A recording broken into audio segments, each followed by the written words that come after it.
Hello everyone, astrology by Pallavi में आपका स्वागत है। गुरु का प्रत्येक भाव में फल। आज हम इस टॉपिक के ऊपर चर्चा करेंगे, तो आइए। हेलो एवरीवन, ये मैंने आपके सामने मेष लगन की कुंडली बनाई है।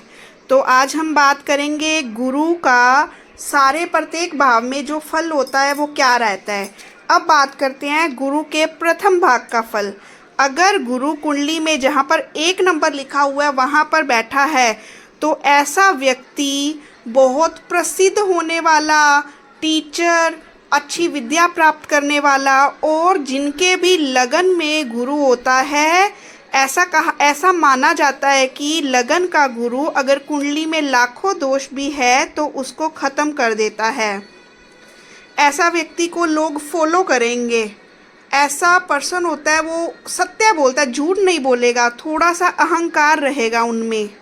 चलिए अब बात करते हैं दूसरे घर में गुरु है तो।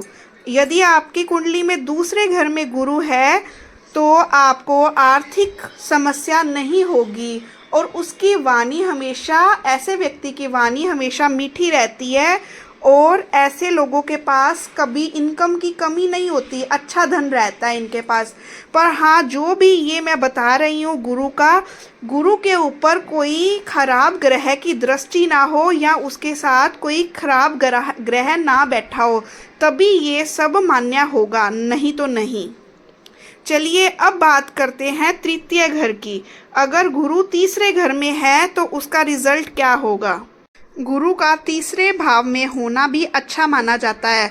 यदि किसी जातक की कुंडली में तीसरे भाव में गुरु है तो उसके भाई बहनों के साथ रिलेशन अच्छे होंगे। वो या तो अपने घर भाई बहनों में बड़ा होगा या उसके साथ ट्रीट ऐसा किया जाता होगा जैसे कि वो भाई बहनों में बड़ा है, और उनके लिए मेंटली भी तीसरे भाव का जो गुरु है वो अच्छा माना जाता है। चलिए अब हम बात करते हैं चौथे भाव के गुरु के बारे में।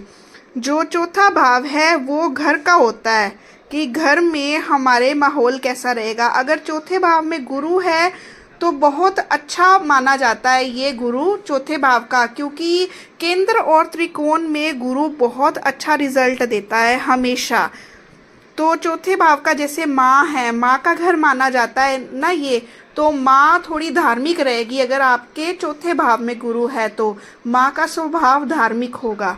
चलिए अब बात करते हैं पांचवें घर के बारे में। अगर आपके पांचवें घर में गुरु है, पांचवा घर तो वैसे भी विद्या का, बच्चों का माना जाता है। अगर आपके पांचवें घर में गुरु है तो एक तो आपको पुत्र की प्राप्ति ज़रूर होगी, चाहे पहले हो चाहे बाद में।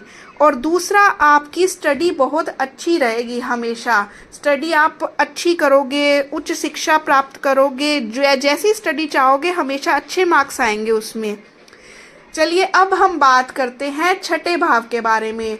अगर छठे भाव में गुरु आकर बैठ गया तो इतना अच्छा रिजल्ट नहीं देगा, क्योंकि जो छठा भाव होता है वो रोग, ऋण, शत्रुओं का माना जाता है। तो उसके अकॉर्डिंग गुरु छठे भाव में इतना अच्छा रिजल्ट नहीं देगा कंपेयर टू अदर हाउस। इसलिए ऐसे व्यक्ति को थोड़ी फाइनेंशियली दिक्कत भी लाइफ में फेस करनी पड़ती है, और ऐसा जो पर्सन है वो जॉब की तरफ जाता है।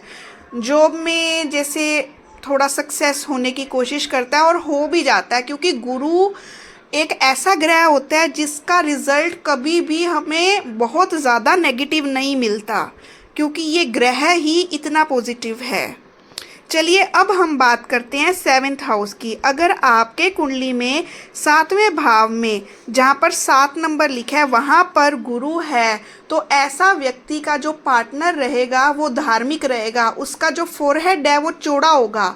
ये पक्की निशानी है जिनके भी 7th हाउस में गुरु है उनके पार्टनर की, क्योंकि उनका पार्टनर का फोरहेड बड़ा, हमेशा तिलक लगा रहेगा, धार्मिक होगा, वो व्रत पूजा करने वाला।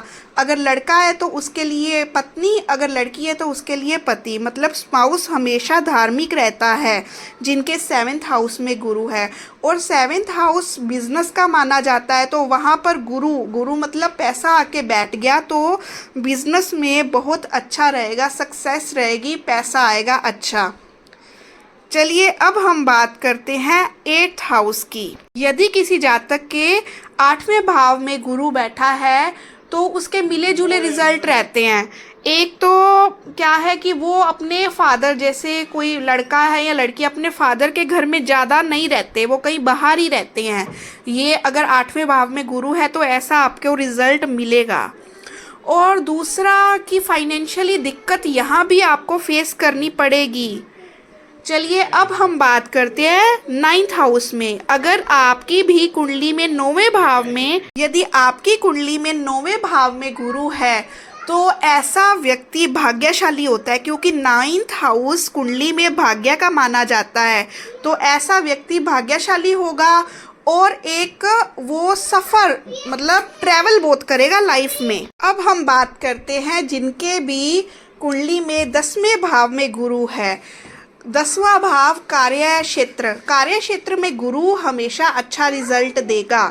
फाइनेंशियली आपके लिए काफ़ी अच्छा रहेगा 10वें भाव का गुरु। तो चलिए अब हम बात करते हैं 11वें भाव के गुरु के बारे में। 11वें भाव का गुरु है, ये आपको प्रॉपर्टी देगा, सेविंग्स देगा, क्योंकि ये जो भाव होता है सेविंग्स का और प्रॉपर्टी का रहता है। यहाँ पर गुरु आ गया, गुरु मतलब पैसा, तो आपको ये चीज़ें मिलेगी ही। चलिए अब बात करते हैं 12वें भाव के बारे में। किसी भी जातक की कुंडली में 12वें भाव में अगर गुरु है तो ये अच्छा नहीं माना जाता, ये आपको लॉस देता है। मतलब अगर आप कोई भी काम करते हैं लॉस देता है, जैसे चोरी हो जाती है, ऐसी चीज़ें 12वें भाव का गुरु देता है। अगर आपको ये मेरी वीडियो अच्छी लगी हो तो लाइक करना, मेरे चैनल को सब्सक्राइब करना। और गुरु